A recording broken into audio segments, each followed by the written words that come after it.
Well, hello, Young and the Restless Daily Recap fans.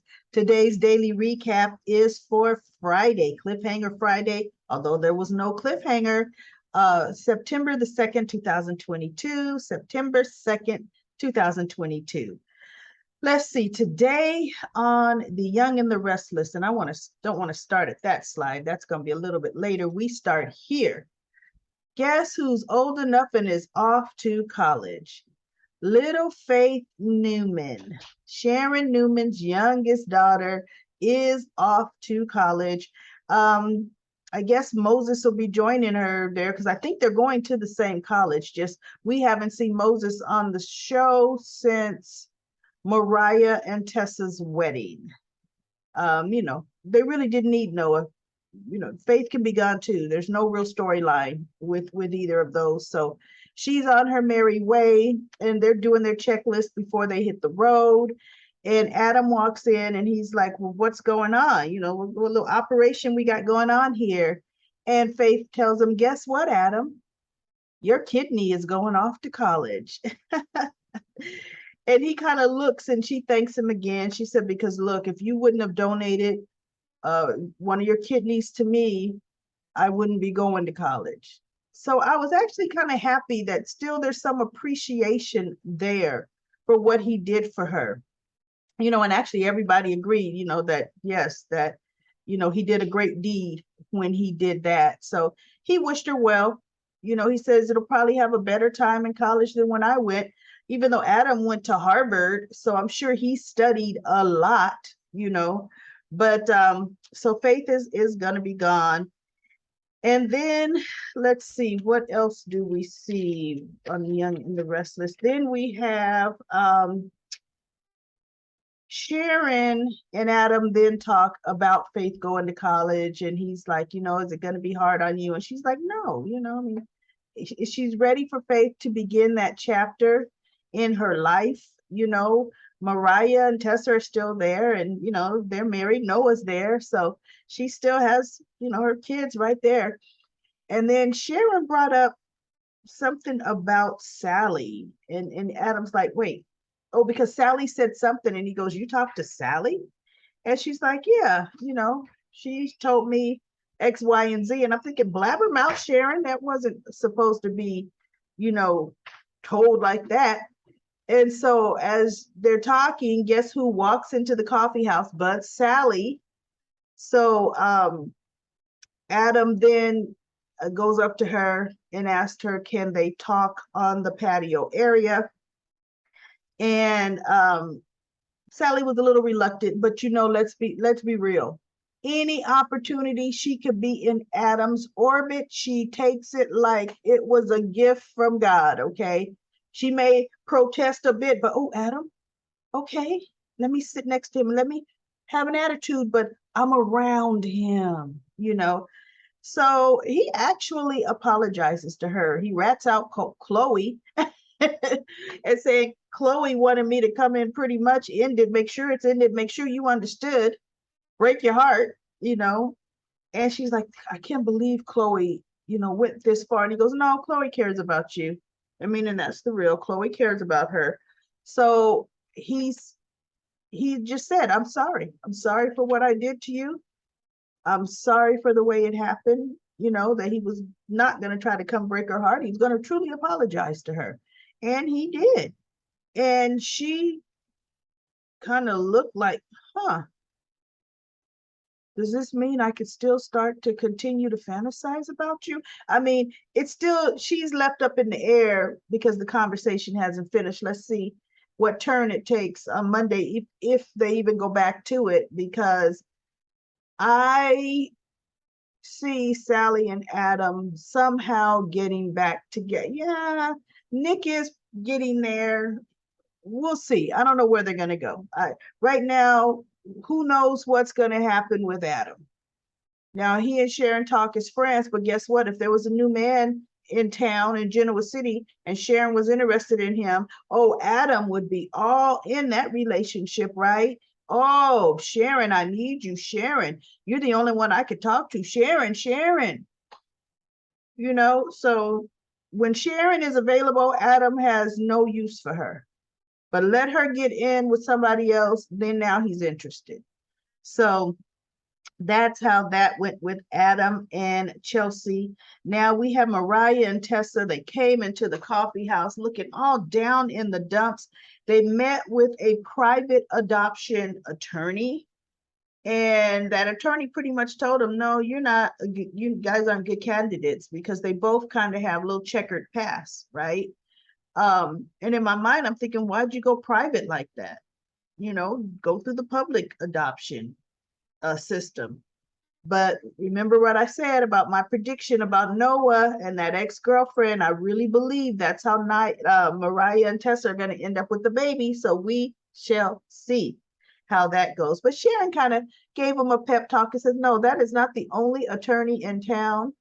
And I cannot believe that she really discouraged you like that. We're going to find another attorney, because yes, you all have had obstacles you had to overcome, but that even makes you more well-rounded, because both of you are doing so well now. So she gave them a great little pep talk, and they were happy about that. Now, Talia Morgan's article came out, the first series, because it's more than one, on Diane. And Phyllis, oh, before I get to that, Kyle asked Jack, could he use the Abbott home? He wants to do a wedding, a second wedding for Summer. One in Genoa City, because the other one was in Milan. And she goes, Summer, I know, would like all of her family there, and in my mind, I'm thinking, I thought most of her family was at her wedding in Milan, because remember, Ashlyn and Victoria's wedding was like the weekend after or the week after or something like that, wasn't it?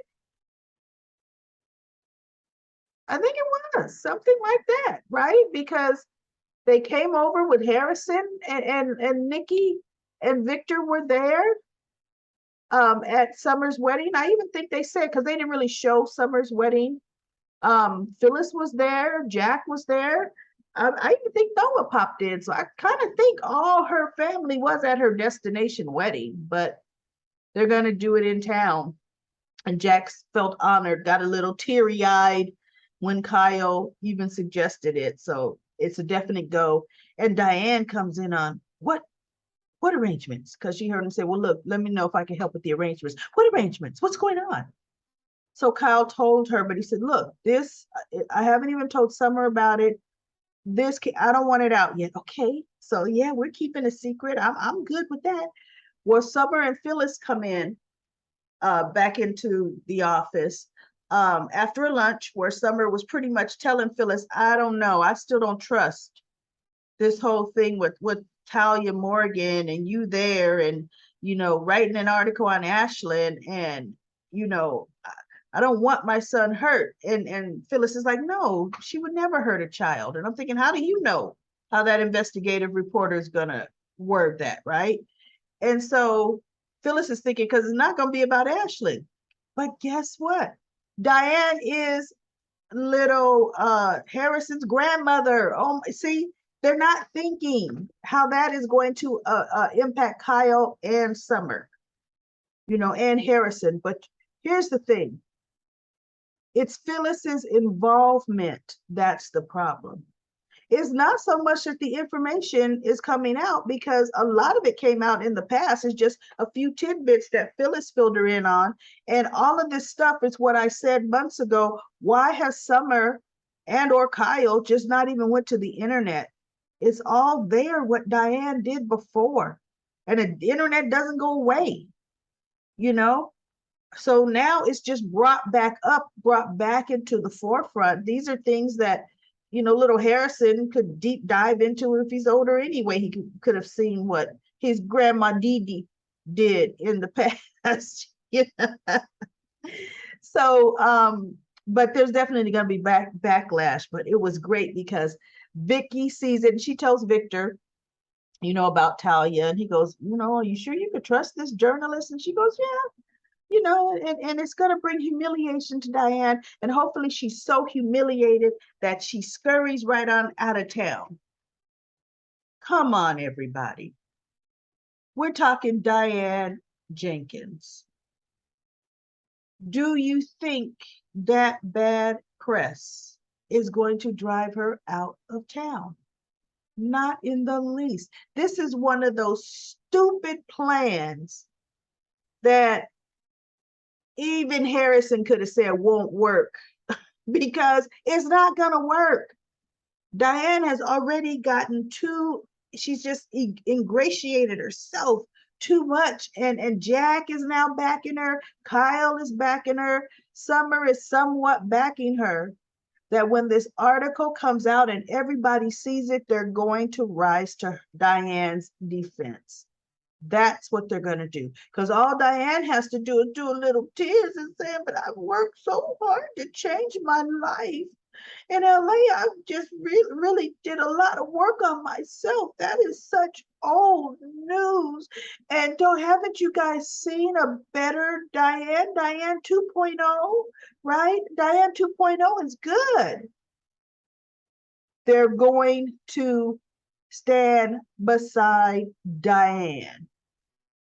Okay, period. 100%. But I really love the way Phyllis, when she peeked and showed her on her tablet, but wouldn't give it to her and walked away. And when she came back, Diane had already been reading, and Diane was like, oh no, this is coming out. And Phyllis came up whispering in her ear, just whispering. I loved it because she was just like needling her. Because see, that's what Diane's been doing, right? Diane has been saying things very on the down low to Phyllis. And Phyllis is blowing up. Diane's been saying things very on the down low to Nikki. And Nikki's been blowing up. Well, Phyllis was just, hey, wow, ouch. you know, all your deeds are out there. Ooh, I know that must feel horrible. Oh, man. How you must feel. And Phyllis was just digging it in, and I loved it because she was coy, she was sly, she was on the down low with it, and then she was all up in Diane's face. Like, and it's one of many. It's a series. And so she just walked away. And then Tracy sends a text to Jack and said, I thought you might want to see this, and put a link to the article. And Jack reads the headline and he's like, oh, see, and already he's thinking, oh no, I got to protect Diane. Oh no, poor Diane. Versus actually kind of reading the article, refreshing his memory on the pure chaos she has done. Because he has completely 100% forgotten all about it. She has a free pass 100% where Jack is concerned. Actually, I think Kyle is more reserved about her than Jack is, and that's saying something, you know? So it's interesting, and where Phyllis said it's a series, I said bingo. Spoiler alert. I'm calling it, oh, maybe in Article 4, it's going to be all about Phyllis and her color checker pass. Maybe Expose 5, all about Nikki. Because Nikki read and so giddy and reading some of it to Victor, and he's like, oh, my baby, I guess your work has paid off, my baby. And she goes, oh, I've got to call Talia and tell her what a brilliant job, a great job she's done. Ooh. Mm-hmm. Yeah. Because see, Nikki's not paying Talia. She's a journalist, investigative journalist. She's going to report things as she sees fit. Now, everybody's going to have to hear about how Nikki, they tried to cover up the murder of J.T. Holstrom. I mean, it's just so much, you know? There's a whole lot. Ooh, Nikki, ex-stripper. Ooh, in her glory days, she knew the pole well, right? I mean, there's so much that's going to backfire egg in their face. That's my prediction. Let's see how that goes. And then Diane is going to be the one cheesing and smiling like, ooh, yeah. How does that feel, ladies? How does it feel? Don't let her write about Ashley, sperm stealer. Oh, wow. So we shall see where that goes. Let's go to comment corner. Comment corner. We have a comment from Libby. I got a couple of comments today. One is from Libby. She says the story is getting weird again. All the characters seem adrift. I can't tell you who's going to be with whom in relationships or what direction anyone is going in. I'm with you, Libby. What's happening? It's like crazy boring, right? What's the deal? It says, I have a hard time remembering who works where. Chelsea doesn't work well anywhere, any relationship. Sally will blow it up, but she and Adam seem to be pretty good. And Nick, you got to be perfect enough for Nick. So that's how it works with who goes where, right? Especially nonsensical is the Talia article about Diane that's supposed to bring her down. I know that's not going to bring her down. Phyllis didn't need to sell the Grand Phoenix for that to happen. And then she's talking about the other kids that probably didn't go to boarding school are the ones that got kidnapped as babies. That's right. Mariah didn't go to boarding school, ended up in a cult, or foster homes and the like. That's true because, Mariah, and look at Mariah and Amanda. Mariah grew up in a cult, was kidnapped from Sharon, and Amanda was thrown into foster care, and look at what happened to her. And then the comment is from Robin, says Jack and Chelsea could be good together. Get her back to designing. Not ever on this planet. And I think I said this before. Absolutely no. No, Chelsea and Jack. Absolutely, positively. That's not a match at all. So that is it for Comment Corner for today's episode of General Hospital. I will be back on Monday, but Monday is a holiday. So let's see if there is an episode. If it's a new episode, I will be back for the daily recap for Monday's Young and the Restless. Have a great weekend, everyone.